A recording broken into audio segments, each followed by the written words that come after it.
فقلت له كم باقي على أذان الظهر؟ قال باقي نصف ساعة.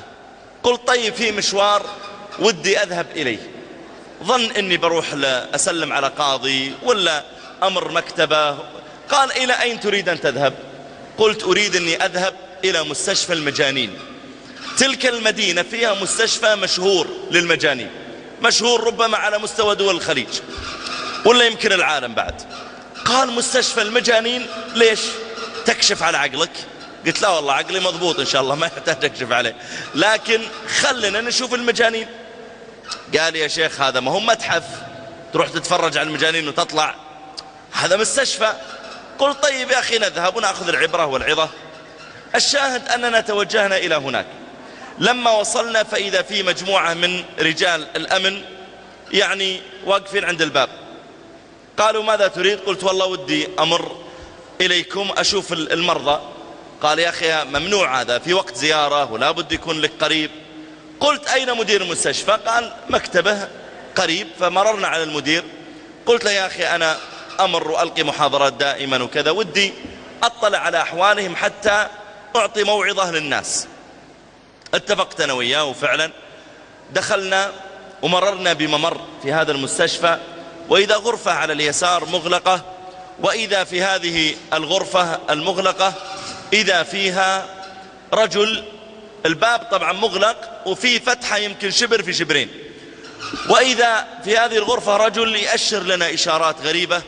الغرفة الجدران باللون البني والأرض باللون البني. قلت للطبيب يا دكتور هذا ليش ساجنينه؟ قال هذا مجنون. قلت يا أخي أدري أنه مجنون، ما أنا في مستشفى مجانين، لكن ليش ساجنينه؟ قال هذا مجنون ويصاب بنوبات صرع، إذا أصيب بنوبة صرع ما يمسك نفسه، يبدأ يضرب نفسه في الجدار ويعطي الجدار بقوس، يعطيه ركبة، يعطيه كوع برجله، يوم ينكسر أصبعه، يوم يشج رأسه، يوم. فما في حل يا شيخ إلا أن نسجنه في هذه الغرفة التي كل جدرانها اسفنج، يضرب كما يشاء. قلت الحمد لله الذي عافاني وابتلاه به. كم صار له على هذا الحال؟ وإذا هو يا جماعة صار له قرابة 20 سنة على هذا الحال. يعني يمكن قبل لا ينولد 3/4كم، يعني مجموعة من الشباب يمكن 90% منكم أعمارهم لم تتجاوز 19 ولا 18، قبل لا تنولد، يمكن قبل لا يتزوج أبوك أمك، وهذا مرمي في هذه الغرفة. خرجنا يعني ابتعدت عن غرفته ومضينا نمشي، وصلنا إلى غرفة كبيرة، وإذا هذه الغرفة ربما حجمها نصف هذه الساحة، وإذا فيها يا جماعة مجموعة من المرضى كل واحد عايش حياته، هذا يعني يسولف وهذا يتكلم وهذا يضحك وكل واحد على حال.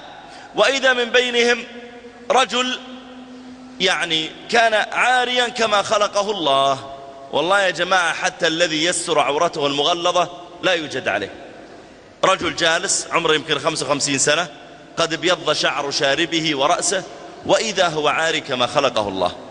قلت يا دكتور ليش هذا على هالحال؟ قال هذا مجنون. قلت يا أخي لا عاد أسمعك تقول مجنون، أدري إنه مجنون، لكن ليش حاطين على الحال؟ ليش ما تلبسونه ملابس؟ يا أخي الميت وهو ميت لا يجوز أن تكشف عورته، فما بالك بالحي؟ قال يا شيخ محمد هذا لا يمكن أن يلبس. قلت لماذا؟ قال هذا كلما لبسناه ملابس يبدأ يعض الملابس، يشقق الملابس، يحاول يبلعها، يخنق نفسه بها، فما في حل إلا أن نجعله نبقيه على مثل هذا الحال. كم صار له؟ وإذا هو قريب من 15 أو 20 سنة على هذا الحال. قلت الحمد لله الذي عافاني وما ابتلاه به. مرينا على غرفة ثالثة، وإذا فيها أيضا مجموعة من هؤلاء كل واحد منهم على حال، واللي يذن واللي يغني واللي يرقص واللي جالس يتأمل، كل واحد عايش حياته. وإذا من بينهم يا جماعة رجل سبحان الله إذا تأملت ونظرت إليه، وإذا هو مربوط على كرسي، والكرسي مربوط في عمود وراءه، وبجانبه رجلان أيضا كل واحد على كرسي ومربوط في العمود اللي وراه. قلت يا دكتور ليش مربطينهم؟ يعني هذولا إن البقية يعني مخلينهم على حالهم، ليش مربطينهم؟ قال يا شيخ هؤلاء عندهم جنون فيه عداء للناس، كيف؟ يقول من يوم يصحى يلتفت على طول يكسر السرير، يكسر الدرايش، يقوم يناقز بيمسك اللمبات، يمسك المروحة، يصفق بالباب، لا يمكن أنه يركد أبدا. فما في حل إلا أن يربط منذ أن يصبح إلى أن يمسي. قلت طيب والأكل والشرب؟ قال أما بالنسبة للأكل والشرب فيمر عليه الممرض، يسقيه من الماء، يأكله شوية طعام كل ساعتين ثلاث، وملبسينهم حفايض لأجل البول والغائط. قلت الحمد لله الذي عافاني مما ابتلاكم به. كم صار لهم؟ وإذا يا جماعة اللي صار ل8 سنوات، اللي 9 سنوات، اللي 10 سنوات. فخرجت. قال طيب يا شيخ في مجموعة. قلت خلاص يكفي لرأينا، خلني أطلع بس.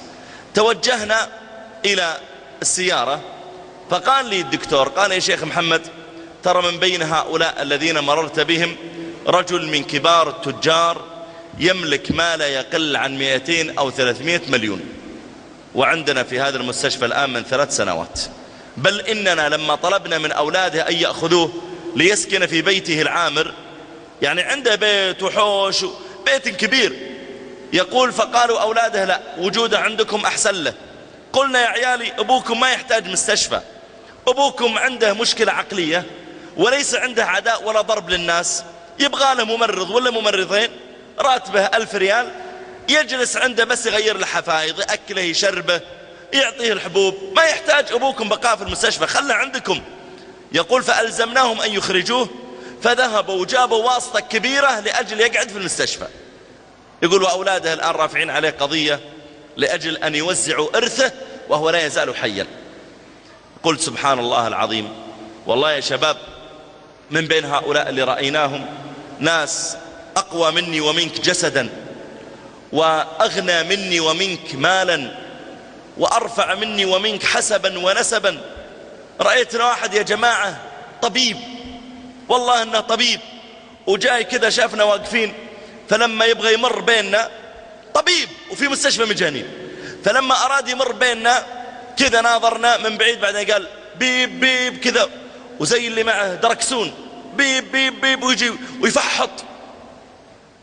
قلت لا حول ولا قوة إلا بالله، وشاب يمكن عمره 34 سنة. قلت للدكتور هذا وشو؟ قال هذا واحد من زملائنا طبيب، وابتلاه الله تعالى بهذا البلاء. لو شاء ربك كنت أيضا مثلهم، فاشكر لربك واهب الإحسان. رب العالمين يا شباب يقول عز وجل نحن، سبحانك، نحن قسمنا بينهم معيشتهم في الحياة الدنيا ورفعنا بعضهم فوق بعض درجات. يعني رفع هذا درجة في المال لكن أخذ منه الصحة، رفع هذا درجة في الصحة لكن أخذ منه المال، صار يشتغل حمال في السوق. رفع هذا درجة في المال وفي النسب وفي الشهادة لكن أخذ منه العقل. أنا أجزم لو تأتي لهذا أبو 300 مليون، لو تقول له سنأخذ من هذا العامل البسيط اللي يشتغل في الشارع راتبه ما يتجاوز ل 500 ريال، اللي الشمس تكويك كوي، سنأخذ عقله ونعطيك إياه ونطلعك من المستشفى ونخليك مثله. يعني سنبدل حاله بحالك، بنرجع لك عقلك لكن تراك بتصير مكانه تكنس الشارع. لقال لك نعم موافق، أنا ماذا أستفيد من أموالي وأنا على هذا الحال مرمي في هذا المستشفى؟ في ناس يا شباب أعطاهم الله تعالى عقول لكنه مع ذلك يستعمل هذا العقل في معصية الله تعالى، ويوم القيامة سوف يندم عنده عقل.